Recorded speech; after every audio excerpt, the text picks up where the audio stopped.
Bien le bonjour à tous, bien le bonjour à toutes, bien le bonjour à tous les êtres humains et aux extraterrestres qui nous regardent. Je suis encore une fois ravi de vous retrouver pour une toute nouvelle vidéo. Aujourd'hui, on va parler de Thunderbolt de Jack Schreier, la nouvelle production des studios Marvel.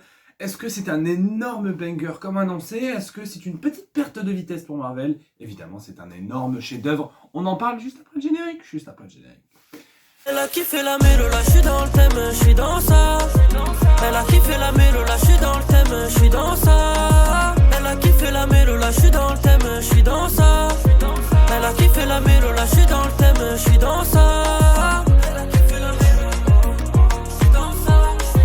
Elle a kiffé la mélo, je suis dans ça. Elle a kiffé la mélo, je suis dans ça.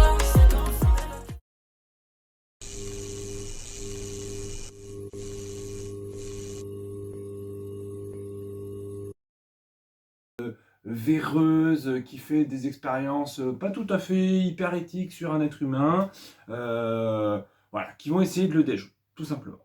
Sauf que ça, c'est l'histoire qu'on raconte au premier plan. Premier plan, c'est pas des méchants, mais en tout cas des héros un peu pas lisses. Des héros qui ont des petits problèmes, tu vois. Walker, il bute des gens. The Ghost, Yelena Belova, c'est une ancienne tueuse, des anciennes tueuses à gages. Enfin voilà. Des héros qui ont des choses à raconter. Mais l'histoire en sous-jacent, l'histoire au second plan, ça parle de dépression. Ça parle de solitude. Ça parle de ce qu'on renvoie aux autres. Ça parle d'espoir. Ça parle de rédemption. Ça parle d'héroïsme. Moi, un truc que j'ai beaucoup aimé, notamment dans le climax, c'est sauver des gens. C'est un truc que je trouve qu'on recommence à avoir chez Marvel, notamment avec Captain America, notamment avec les 4 Fantastiques qui vont arriver bientôt, mais voilà, notamment avec Daredevil aussi, c'est les super-héros qui sauvent des gens. Je trouve que dans les derniers Marvel, on avait tendance à avoir des trucs, des méchants qui avaient des plans pour le multiverse, pour la planète, nanani, nanana, mais où ils ne sauvaient pas des gens. Alors que la cause principale, la chose principale de l'héroïsme, c'est sauver des gens, tout simplement. Et là, je trouve que ça a été réussi. Ce que j'ai trouvé aussi réussi, c'est la mise en scène. La mise en scène et la musique, tout le côté cinématographique de l'œuvre est particulièrement réussi. C'est pas la mise en scène la plus parfaite de chez Marvel, parce qu'elle est chez Daredevil, mais je trouve qu'il y a quand même des plans, des scènes où, il y a des idées de plans, tiens, je vais placer ma caméra ici, je vais couper là, tiens, c'est pas mal, c'est pas mal. Après, évidemment, il y a tout un tas la photographie, l'éclairage est magnifique, sublime, la colorimétrie, les images sont belles, vraiment. Non, je trouve que c'est vraiment un beau film, plastiquement parlant.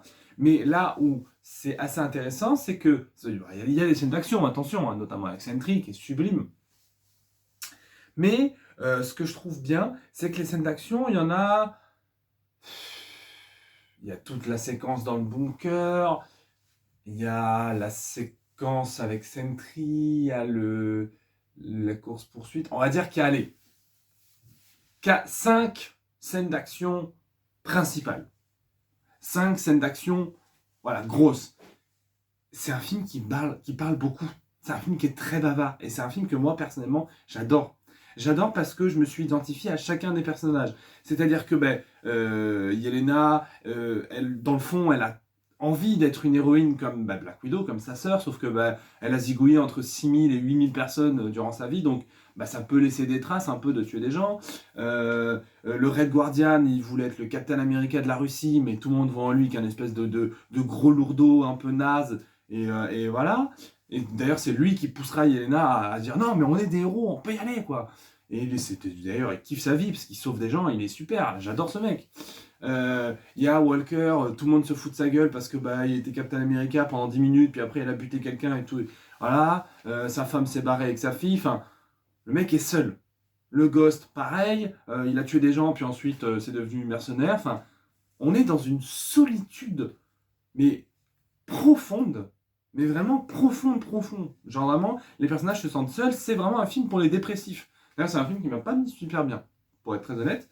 Et nous annonce Sentry dans ce film. Sentry, pour ceux qui lisent un peu les bandes dessinées, c'est globalement top 20, top 10 même des persos les plus puissants de Marvel. Voilà.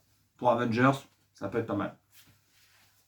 Et donc, ce qui s'est passé, c'est que quand Lewis Pullman arrive, il est immédiatement attachant. C'est un personnage qui, du coup, oui, on peut dire un trouble de l'identité, c'est-à-dire qu'il a Sentry, le personnage, le super-héros, super beau, trop bien, et The Void.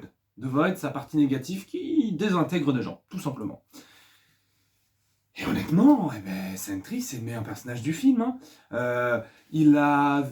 On comprend qu'il a été battu par son père, que c'est quelqu'un de très seul, qu'il a été accro à la drogue, que c'est pour ça qu'il a été volontaire pour participer à cette expérience, parce que il voulait changer de vie, il voulait trouver un sens à sa vie.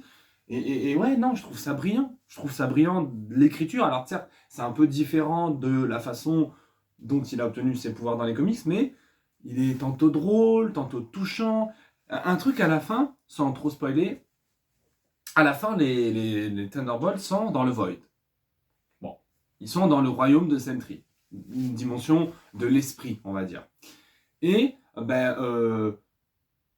ils doivent du coup, Sentry doit, la partie positive de Bob, de Robert Reynolds, doit s'élever pour combattre The Void. Et il commence à frapper sa partie négative jusqu'à presque le tuer en fait. Et du coup, les Thunderbolts l'arrêtent en lui disant non, ne le tue pas. Tu n'es pas comme lui, tu es quelqu'un de bien. Et du coup, ils font tous un câlin pour le stopper. Mais ma pote avec qui je suis allé, elle dit mais putain, ils vont quand même pas gagner avec un câlin pour sauver la planète. Et moi, j'étais en mode, j'avais les larmes aux yeux. Hein. Premier degré, j'étais en mode, non, moi j'aime bien. Tu vois, et c'est un film qui me touche principalement parce que c'est pas comme... Alors, les super-héros Marvel me touchent toujours, évidemment, mais c'est pas comme Thor, qui est un dieu vivant, comme Captain, qui est l'image de la bonté, ou Hawkeye, qui est quelqu'un qui a beaucoup de second degré pour cacher sa peine. Là, on est vraiment sur des gens qui, au premier abord, se détestent, s'en foutent plein la gueule. Vraiment, il y a des punchlines qui sont super bien écrites, et il y a des séances de ping-pong un peu entre l'équipe qui est vachement bien interprétée. Et dans le fond, parce que du coup, Sentry, quand il te touche, en gros, il voit tes souvenirs. C'est un peu plus complexe que ça, je vous spoil pas, mais en gros, il voit tes souvenirs. Et du coup, on voit les souvenirs de Yelena, on voit les souvenirs de Walker, et on se dit, ah oui, oula, ils en ont gros sur la patate. Bucky est peut-être... On voit pas forcément ses souvenirs parce qu'on sait ce qu'il ressent, Bucky. Le mec, pendant 70 ans, il a été gouverné par des nazis, il a tué 1,5 million de personnes, bon... J'imagine que dans sa tête, il doit pas être sympa. Il doit être un peu chiffon. Mais donc, voilà, ce que je trouve bien, c'est d'avoir mis en avant la santé mentale, en fait, tout simplement, des personnages. C'est-à-dire que, nous, on est des tueurs à gages et on aura envie de faire autre chose. Il y a même une scène où on voit que Florence Pugh, elle est dans une baignoire complètement bourrée, elle est en train de dormir avec une bouteille de vodka. On se dit, ah ouais, là, c'est deep quoi. Même par exemple en termes de drogue, quand on dit Bob avant c'était un accro à la meth, sous le truc de putain ouais c'est drôle et tout, c'est vraiment deep hein. Le frérot il a été battu par son père, il était accro à la drogue, sa mère on sait pas trop ce qui lui est arrivé, enfin et je trouve que Lewis Pullman qui était dans Top Gun Maverick notamment a bien interprété la différence entre son côté lumineux, son côté sombre, la tristesse. Je trouve que c'est un personnage qui mérite d'être expansé, qui mérite d'avoir plus de place, notamment dans le prochain Avengers. Et je trouve que c'est assez cool à suivre. Et ouais, honnêtement, je sais que peut-être ça ne plaira pas à tout le monde, ce film Marvel. Je sais que moi-même, ça m'a désarçonné. Je me suis dit, attends, est-ce que j'ai... Comme pour Mission Impossible 7, quand je suis sorti, je me dis, attends, est-ce que j'ai aimé ou pas? Est-ce que j'ai aimé ce film? Je sais pas. Et en fait, oui, j'ai adoré, j'ai surkiffé, évidemment. Je trouve que c'est un énorme banger. Et je trouve ça bien. Honnêtement, je trouve que là, Marvel nous a sorti Captain America, qui était honnêtement, comme je vous l'ai dit, très cool. Là, Thunderbolt, ça me touche directement. Les personnages me parlent. Je comprends ce que ça veut raconter, de rédemption, de tristesse, de solitude, du fait de se sentir seul, parce que putain en ce moment je me sens quand même un petit peu seul, on va pas se mentir. Et ouais, non, et puis Sentry, c'est super. Enfin, je trouve ça génial, en fait. Je trouve ça génial. Et c'est évidemment au-dessus de Dune 2, et même de Dune 1, parce que faut quand même rappeler que c'est toujours le pire film de l'histoire, Dune. Hein. Vraiment, hein, c'est... Parce que là, je crois qu'il y a un jeu vidéo sur Dune qui va sortir, à l'aide. À l'aide. Parce que vraiment, c'est catastrophique. Donc, ceux qui disent, oui, Marvel est mort, Captain America, ça a fait un flop, mais forcément, parce que quand un film Marvel sort, les critiques intellectuelles, les gros intellos, de gauche comme de droite d'ailleurs, hein, disant c'est pas le cinéma, Marvel, ça pue la merde, bah excusez-moi, hein. Quand vous voyez Thunderbolt, ça t'interroge, ça te pose des questions sur la vie, la santé mentale, tout ça, tout un tas de sujets, ça, c'est une porte ouverte en fait. Et je trouve que d'avoir mis ça dans un univers, pas de super-héros, mais parce que c'est pas vraiment des super-héros, à part peut-être Bucky, et encore, c'est des personnages qui ont fait tellement de choses négatives, tellement de mauvais choix, à qui il arrivait tellement de choses horribles que bah, c'est intéressant d'en faire des super-héros. Et surtout, sans vous spoiler la fin du film, ce qu'il arrive à l'équipe à la fin, je trouve ça assez intéressant. Ça va pas plaire à tout le monde, hein, mais je trouve ça cool. De ce que ça annonce pour la suite de l'MCU, notamment Avengers, n'est-ce pas? Eh ben, pour ceux qui ont vu la fin du film et la scène post-générique, vous savez de quoi je parle. Mais je trouve ça génial. Je trouve ça super. Donc ouais, c'est mieux que Dune 2, évidemment, évidemment. C'est Dune 2, ça pue la merde. Là, pour moi, ce film, c'est clairement, c'est 10 sur 10. C'est génial. Et puis alors, Florence Pugh. Alors autant Bucky est sublime, mais comme tout le temps, c'est pas possible d'être aussi beau. Mais Sentry est magnifique, son costume est sublime. Mais alors, Florence Pugh, excusez-moi, notamment, alors déjà, ne parlons pas que de son physique, c'est une actrice brillante, et là je trouve qu'elle est extrêmement touchante. Elle donne, notamment, elle a une scène avec son père Red Guardian qui est très touchante, qui est très bien écrit, et je trouve qu'elle nous livre une performance vraiment ouf, à mi-chemin entre le sarcasme, l'ironie, vraiment la peine, la tristesse profonde. Ouh, je trouve que c'est un film, c'est plein de choses, il y a plein de sous-couches hyper intéressantes à analyser. Et ouais, je trouve que Florence Pugh, elle est merveilleuse. Et puis, elle est belle tout le temps, quoi. C'est abusé, hein. C'est fou d'être aussi beau, quoi, tout simplement. Vraiment, enfin.